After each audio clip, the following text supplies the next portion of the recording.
2-3 వారాల్లో సైనిక చర్యను ముగిస్తాం. యుద్ధం ముగించడానికి మేము కూడా సిద్ధమే. పశ్చిమాసియా యుద్ధంలో ఇంధన సంక్షోభాన్ని ఎదుర్కొంటున్న చాలా దేశాల్లో ఆశలు రేపుతున్న ప్రకటనలే ఇవి. మొదటి ప్రకటన అమెరికా అధ్యక్షుడు చేస్తే, రెండోది ఇరాన్ ఇచ్చిన క్రిస్టల్ క్లారిటీ. ఈ ప్రకటనలు చూస్తే త్వరలోనే యుద్ధ సంక్షోభం ముగిస్తుందనే ఆశలు కలగడం చాలా సాధారణమే. కానీ ఈ ప్రకటనలకు విరుద్ధంగా ఆ దేశాలు చర్యలు వినిపిస్తున్నాయి. సింపుల్ గా సింగిల్ లైన్ లో చెప్పాలంటే, వార్ జోన్ లో పక్కా వ్యూహాలతో పవర్ఫుల్ ఎండ్ గేమ్ స్టార్ట్ చేశాయి. ఆ ఆటలో వచ్చే ఫలితమే యుద్ధం ముగింపును డిసైడ్ చేయబోతోంది. ఇంతకు మిడిల్ ఈస్ట్ వార్ జోన్ లో ఇరాన్, అమెరికా స్టార్ట్ చేసిన ఎండ్ గేమ్ ఏంటి? భీకర యుద్ధానికి నిజంగా త్వరలోనే ముగింపు రాబోతుందా? Let's watch. పీక్స్ కు యుద్ధం, ఎండ్ గేమ్ స్టార్ట్ చేసిన అమెరికా, ఇరాన్. ఒకవైపు ముగింపు సంకేతాలు, మరొక వైపు యుద్ధ వ్యూహాలు. ట్రంప్ ప్లాన్ ఏంటి? ఇరాన్ లెక్కేంటి? ఎండ్ కార్డ్ ఎలా సాధ్యం? Nothing to do with that. What happens in the Strait, we're not going to have anything to do with, because these countries, China will go up and they'll fuel up their beautiful ships and they'll leave and they'll take care of themselves. There's no reason for us to do it. We hit them hard. We got rid of a lot of the radicalized lunatics along the Strait. But if they want something, but I would say that within 2 weeks, maybe 3, we're hitting them very hard. Last night we knocked out tremendous amounts of missile-making facilities.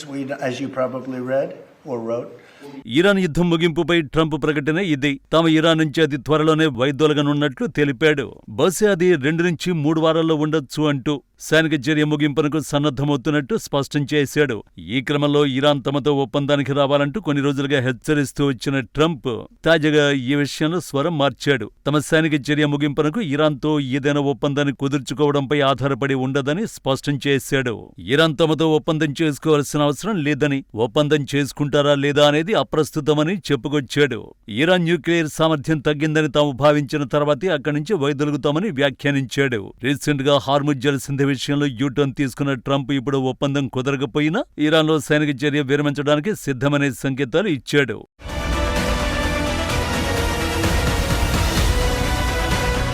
మరోవైపు ఇజ్రాయెల్తో కలిసి తాము చేసిన సైనిక దాడుల నుంచి Iran కోలుకోవడానికి 15 నుంచి 20 ఏళ్లు పడుతుందని ట్రంప్ చెప్పాడు. తమ దాడులు ఆ దేశ సైనిక సామర్థ్యాలను పూర్తిగా ధ్వంసం చేసేయని, వారికి సరైన నాయకుడు కూడా లేరన్నాడు. ఇరాన్ చర్చలకొస్తే అంతా సరిగ్గా ఉంటుందని, కానీ రాకపోయినా పర్వాలేదని చెప్పుకొచ్చాడు. తమ ఆపరేషన్ లక్ష్యం నెరవేరిందని, వారి వద్ద అణ్వాయుధాలు లేవని వ్యాఖ్యానించాడు. ట్రంప్ ఒక్కడే కాదు, ఇరాన్ యుద్ధం ముగింపు దశకు చేరుకుందని అమెరికా విదేశాంగ మంత్రి మార్కో రూబియో కూడా పేర్కొన్నాడు. త్వరలోనే ఇది జరగనుందని మీడియాతో వెల్లడించాడు. కట్ చేస్తే సీన్లోకి ఇరాన్ కూడా వచ్చింది. యుద్ధానికి ఎండ్ కార్డు వేయడంపై సంచలన ప్రకటన చేసింది. యూరోపియన్ కౌన్సిల్ అధ్యక్షుడు ఆంటోనియో కోస్టాతో ఫోన్లో మాట్లాడిన ఇరాన్ అధ్యక్షుడు యుద్ధానికి ముగింపుపై కీలక ప్రకటన చేశాడు.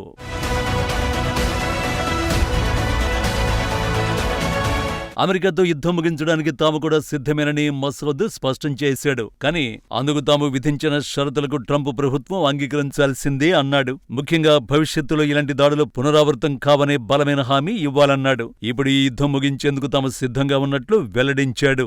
ఇరాన్ అధ్యక్షుడితో జరిగిన ఈ చర్చ తర్వాత ఆంటోనియో కోస్టా సోషల్ మీడియాలో పోస్టు పెట్టాడు.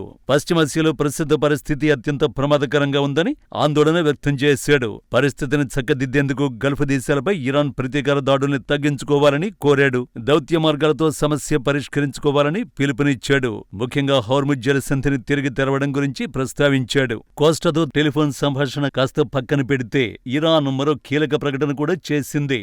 స్టీవ్ విట్కాఫ్ తో తాము టచ్ లో ఉన్నామన్నదే ఆ ప్రకటన సారాంశం.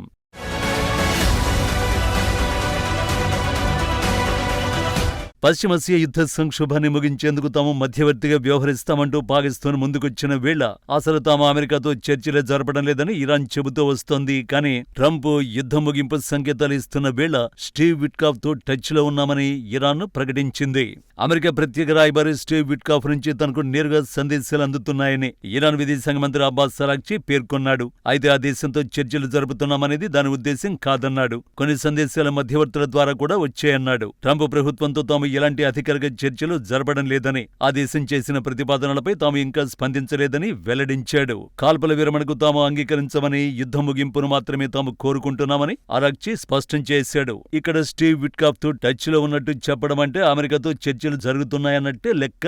కానీ ఇరాన్ డిమాండ్లకు అమెరికా అంగీకరించే అవకాశాలు చాలా తక్కువే.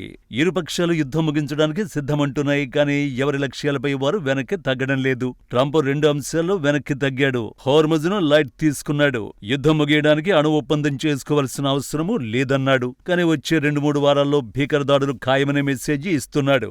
ఇరాన్ సైతం సీజ్ ఫైర్ కు కండిషన్స్ అప్లై అంటోంది. ఫ్యూచర్ లో తమ జోలికి రాబోమని స్పష్టమైన హామీ కోరుతోంది. ఇదే సమయంలో అగ్రదేశంపై ప్రతీకార దాడులు కొనసాగించే వ్యూహాలకు పదును పెడుతోంది.